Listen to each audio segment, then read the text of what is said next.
ಎಲ್ರಿಗೂ ನಮಸ್ಕಾರ.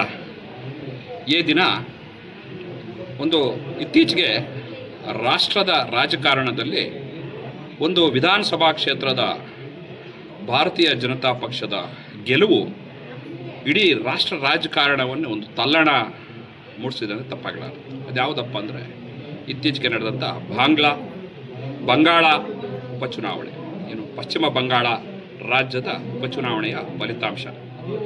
ಈ ಚುನಾವಣೆಯಲ್ಲಿ ಭಾರತೀಯ ಜನತಾ ಪಕ್ಷ ಒಂದು ಅಭೂತಪೂರ್ವ ಗೆಲುವನ್ನು ಸಾಧಿಸಿ ಇವತ್ತು ಭಾರತೀಯ ಜನತಾ ಪಕ್ಷದ ಗೆಲುವಿನಲ್ಲಿ ಒಂದು ಅಚ್ಚರಿಯ ಫಲಿತಾಂಶ ಅಂದರೆ ತಪ್ಪಾಗಲಾರದು. ಇವತ್ತು ಆ ಒಂದು ರಾಜ್ಯ ಭಾರತೀಯ ಭೂಪಟದಲ್ಲಿ ಅಚ್ಚಳಿಯದೆ ಉಳಿದಿರೋದಕ್ಕೆ ಒಂದು ಮಹತ್ತರಾದ ಕಾರಣ ಅಲ್ಲೊಬ್ಬ ಮಹಾನ್ ನಾಯಕರ ಒಂದು ಕೊಡುಗೆ. ಅದು ಶ್ರೀ ಶ್ಯಾಮ ಪ್ರಸಾದ ಮುಖರ್ಜಿರವರು. ಅವರು ಈ ಭಾರತೀಯ ಜನಸಂಘದ ಮೊದಲ ರಾಷ್ಟ್ರೀಯ ಅಧ್ಯಕ್ಷರು. ಈ ದಿನ ಅಂದರೆ ಜೂನ್ 23, 1953ರಲ್ಲಿ ಈ ದೇಶಕ್ಕಾಗಿ ಕಾಶ್ಮೀರ ವಿಮುಕ್ತಿಗಾಗಿ ಆರ್ಟಿಕಲ್ 370 ಈ ಒಂದು ಆರ್ಟಿಕಲ್ 370ಯನ್ನು ರದ್ದು ಮಾಡಬೇಕು ಅಂತ ದೊಡ್ಡ ಹೋರಾಟವನ್ನು ಮಾಡಿ ಅದರನ್ನು ಜೈಲಿಗೆ ಸೇರಿ ಅದಕ್ಕೋಸ್ಕರ ಹುತಾತ್ಮರಾಗಿದ್ದಾರೆ. ಅದೇ ಸಂದರ್ಭದಲ್ಲಿ ನೆಹರು ಸರ್ಕಾರ ಕಾಶ್ಮೀರಕ್ಕೆ ಪ್ರತ್ಯೇಕ ಸಂವಿಧಾನವನ್ನು ತಂದು ಅವರಿಗೆ ಒಂದು ಪ್ರತ್ಯೇಕ ಸ್ವಾಯತ್ತತೆಯನ್ನು ಕೊಡ್ತಾರೆ. ಇದನ್ನು ವಿರೋಧಿಸಿದಂಥ ಶ್ಯಾಮ ಪ್ರಸಾದ್ ಮುಖರ್ಜಿ ಅವರು ಇವತ್ತಿಗೂ ಒಂದು ದೊಡ್ಡ ಘೋಷಣೆಯನ್ನು ಹೊರಡಿಸ್ತಾರೆ. ಏಕ ದೇಶ ಮೇ ದೋ ಪ್ರಧಾನ್, ದೋ ವಿಧಾನ್, ದೋ ನಿಶಾನ್. ಮುಖ್ಯಮಂತ್ರಿಗಳು ನಮಗೆ ಅವಶ್ಯಕತೆ ಇಲ್ಲ, ಕಾಶ್ಮೀರ ಯಾವತ್ತಿದ್ದರೂ ಭಾರತದ ಅವಿಭಾಜ್ಯ ಅಂಗ ಅಂತ ಘೋಷಣೆಯನ್ನು ಕೂಗ್ತಾ ಆ ಒಂದು ಕಾಶ್ಮೀರ ವಿಮೋಚನಾ ಚಳವಳಿಯಲ್ಲಿ ಅನೇಕ ರಾಜಕೀಯ ನಾಯಕರು ಹೇಳ್ತಾರೆ ತಾವು ಹೋದರೆ ತಮ್ಮ ಬಂಧನ ಆಗ್ತದೆ ಅಂತ.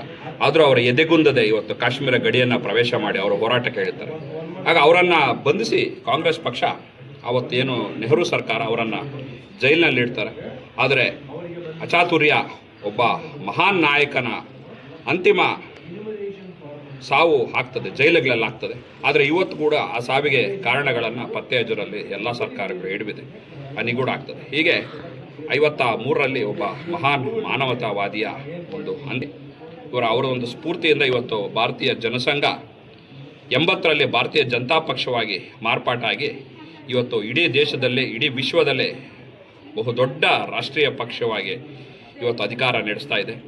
ಇವತ್ತು ನೋಡಿ, 22ಕ್ಕೂ ಹೆಚ್ಚು ರಾಜ್ಯಗಳಲ್ಲಿ ಈ ದೇಶದಲ್ಲಿ ನಾವು NDA ರೂಪದಲ್ಲಿ ಅಧಿಕಾರ ನಡೆಸ್ತಾ ಇದ್ದೀವಿ. 16ಕ್ಕೂ ಹೆಚ್ಚು ರಾಜ್ಯಗಳು ಸ್ವಂತ ಬಲದ ಮೇಲೆ ಅಧಿಕಾರ ನಡೆಸ್ತಾ ಇದ್ದೀವಿ. ಇಡೀ ದೇಶದಲ್ಲಿ ಅತಿ ಹೆಚ್ಚು MP ಗಳು, ಅತಿ ಹೆಚ್ಚು ವಿಧಾನಸಭಾ ಸದಸ್ಯರುಗಳು, ರಾಜ್ಯಸಭಾ ಸೀಟುಗಳು ಎಲ್ಲವೂ ನಮ್ಮದಿದೆ ಅಂದರೆ ಆ ಮಹಾನ್ ನಾಯಕರ ಕೊಡುಗೆ ಅಂತ ಹೇಳಿದ್ರೆ ತಪ್ಪಾಗಲಾರ್ದು. ಹಾಗಾಗಿ ನಾವು ಮುಂದಿನ ದಿನಗಳಲ್ಲೂ ಕೂಡ ಚಿಕ್ಕಬಳ್ಳಾಪುರದಲ್ಲೂ ಕೂಡ ಭಾರತೀಯ ಜನತಾ ಪಕ್ಷವನ್ನು ಬಹಳ ಗಟ್ಟಿಯಾಗಿ ಕಟ್ಟೋದಿದೆ. ಮುಂದಿನ ದಿನದಲ್ಲಿ ಖಂಡಿತ ಕೂಡ ನಾವು ಈ ಜಿಲ್ಲೆಯಲ್ಲೂ ಕೂಡ 28ರ ಸಾರ್ವತ್ರಿಕ ಚುನಾವಣೆಯಲ್ಲಿ ನಾವು ಅಧಿಕಾರಕ್ಕೆ ಬರಲಿಕ್ಕೆ ಅವಿರತ ಪ್ರಯತ್ನವನ್ನು ಮಾಡ್ತೀವಿ.